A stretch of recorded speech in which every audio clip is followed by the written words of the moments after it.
thank you so much for being with us. We're all sorts of fired up. And look who's here, my girl, Mina Kimes, NFL analyst. Mina, so good to see you. Check out Mina every day on NFL Live. We need her expertise this morning because we got a lot to unpack. Max Kellerman, Stephen A. Smith, I'm Molly Karam Rose. Guys, let's look at some mocks, shall we? All right, so Mel Kiper's final mock draft prediction has Mac Jones to the Niners at 3, Lance to the Patriots at 7 after a trade with the Lions, and Justin Fields number 9 at the Broncos. Todd McShay's final mock draft, hot off the presses. Marinate on this one. No surprise. Trevor Lawrence at 1, but a surprise at 3. Look where Trey Lance is headed, the Niners in the 3 spot. Mac Jones is the Vegas oddsmakers' favorite to go 3rd to the Niners, but Trey Lance is right behind the former Alabama quarterback. We've been hearing all week the Niners, who traded up to the 3rd spot, will take Jones. Now Todd is saying, Trey, Stephen A., what should San Francisco do with that pick, in your opinion? To me, it should be Justin Fields or it should be Trey Lance. What you need is an athletic quarterback. I don't think you need to have a stationary target at the quarterback position. That's just of the mindset that I am. I hear all the noise about Mac Jones, and I'm a fan of Mac Jones. I saw what he did at Alabama, and obviously his ability to process, to go through his progressions, to read plays, to sort of see what's coming before it actually happens. This is the kind of things that you've been hearing about him. I can certainly understand where Kyle Shanahan is coming from, but it's the year 2021, and the reality is that in most instances, you know, you're hard pressed to believe you're going to see another Tom Brady, another Drew Brees, a stationary quarterback per se that's really, really capable of making the kind of noise those two greats, all-time greats, have been able to make throughout their illustrious careers. Moving forward, watching the game and seeing what we see, I just think that you're hard pressed to look at it from that perspective and think that you're going to get similar results. I think in the case of a Trey Lance, I think in the case of a Justin Fields, these guys have shown they can throw the football. More importantly, they've got wheels. They can extend plays. They can make plays with their legs. And I think that if you're the San Francisco 49ers, that's the direction you should go in. I'm not saying that's what I think they will do, but I think that's what they should do. It should be Justin Fields or it should be Trey Lance. I think Justin Fields is the best pick there, but I don't think they need to pick Justin Fields or Trey Lance. I think they have to pick whoever Shanahan identifies as the guy he's going to hang his hat on as a head coach. Because now, for the first time, not in a trade market or free agency or as an assistant, but as a head coach, he's going to get to say, okay, we traded up to 3. We'd have to trade up to 3 probably to get Mac Jones, right? To decide our own fate. And I want that guy. And that's what they should do. When you prepare to make a move in chess, you don't chicken out at the last second. You make the move. You've already made the preparations. Now, that said, I mean, Mac Jones, the way people are talking about the way he processes information and the way he better be able to read like a Talmudic scholar, you know, like a Supreme Court justice's clerk. He better be able to read like no one's business, because everyone is talking about the way he processes information. Okay, Kyle Shanahan, that's who you want. That's who you should go get. And I would say, Stephen A., I believe you touched on this yesterday. I think there's some people are a little gun-shy maybe on Justin Fields because of Dwayne Haskins, because, we saw a quarterback from there who looked like a talented passer and didn't pan out. And I was high on Dwayne Haskins, but the difference is Dwayne Haskins was not mobile, and Dwayne Haskins had a thin resume. He did not start very much. Justin Fields is a different kind of situation. I would draft Justin Fields. If he slips, a team like the Bears would be fools not to go grab him, in my opinion. But Mina, at this pick, Shanahan, if they've prepared to make a move, make your move and hang your hat on that guy. If it's Mac Jones, it's Mac Jones.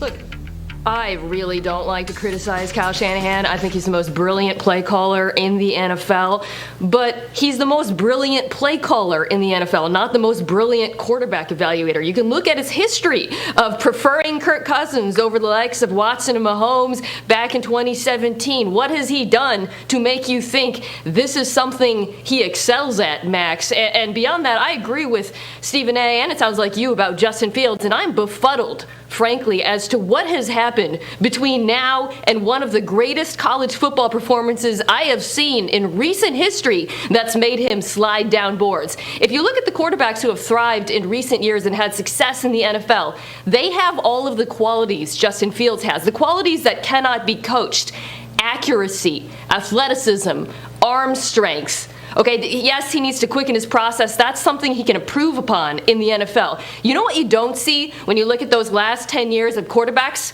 who have been drafted and succeeded in the NFL? Pocket passers who can't move. Name me one. Name me one. All I ask is one pocket passer drafted in the last 10 years who has been great. Heck, one pocket passer, and by the way, we're talking pocket passers, Joe Burrow can move, Justin Herbert can move, so get out of there with that. One pocket passer who has gotten a second contract from the team who drafted him in the first round. It's Jared Goff, and we know how that works. So in picking Mac Jones, which it seems like where there's going because Kyle Shanahan knows best, and you know what, that's his prerogative, they are going against recent history. They are making a big bet. Stephen A. mentioned Drew Brees and Tom Brady. Those are the only two, quote-unquote, immobile quarterbacks who finished top 10 in QBR. Are you betting that Mac Jones is Tom Brady or Drew Brees? I would be nervous making that bet. And let's also keep this in mind, Mina and Max. Let's get something straight here.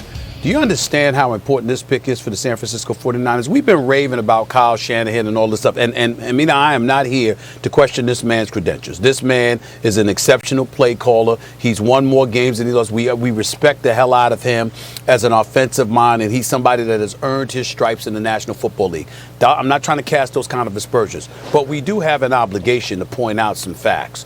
Number one, if you make the wrong pick and things don't work out, let's understand something here. You will have had 4 losing seasons. For example, if you don't win next season, you will have had 4 losing seasons in Shanahan and Lynch's 5 years in San Francisco. We talk about these folks like they Super Bowl champions. They lost that damn Super Bowl, okay? They're not champions. They got to the championship game. They got to the Super Bowl, but they didn't win it. They had a 10-point lead. They couldn't hold it. Now, what does Kyle Shanahan is what is he primarily known for outside of his play calling? He's the same offensive play caller that had a 25-point lead in a Super Bowl and blew it.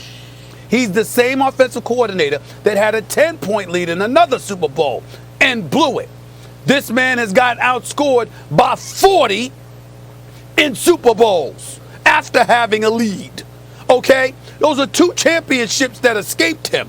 So while we sit here and we talk about him like he's the second coming of Vince Lombardi, let's remember there's no rings to show for that. And primarily it's because you had quarterbacks and your play calling with Atlanta and New England. We all know they should have ran the ball instead of throwing the football. That's on him. You know, I understand the defense couldn't stop Brady, but you could stop the bleeding to some degree. You could milk the clock. You could slow it down. You could make sure you're milking the clock and whatever. He didn't do that. And with Jimmy Garoppolo, you knew what you had. Okay, you had a 10-point lead. You couldn't stave them off. All I'm trying to say is that when you look at it from that perspective, that makes the importance of this situation, this particular draft pick, exponentially more important. And we got to pay attention to that. We can't ignore it. They better get this right. They better get this right. But the loss to New England, Stephen, is so instructive because Kyle Shanahan didn't lose that game. Jimmy Garoppolo lost that game. Kyle Shanahan dialed up perfect plays. Jimmy Garoppolo had about Kansas City wide open. Kansas City. You're talking about Kansas City. You're talking about And Kansas this, City.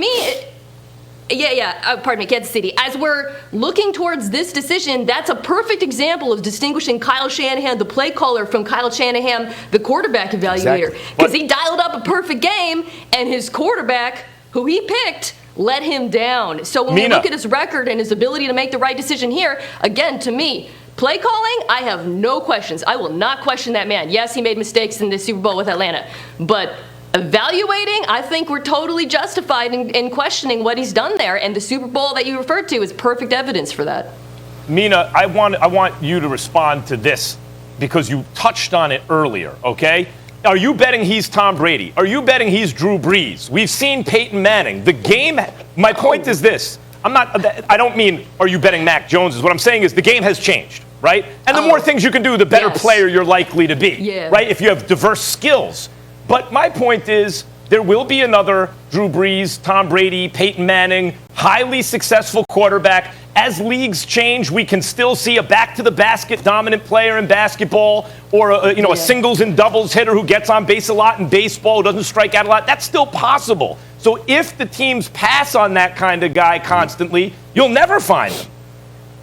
Well, But you know why it's harder to find one now, Max, is the NFL has changed. Your window has changed. Peyton Manning was bad as a rookie. We forget this. We write this out of history. Historically, pocket passers in the NFL have had time to develop. That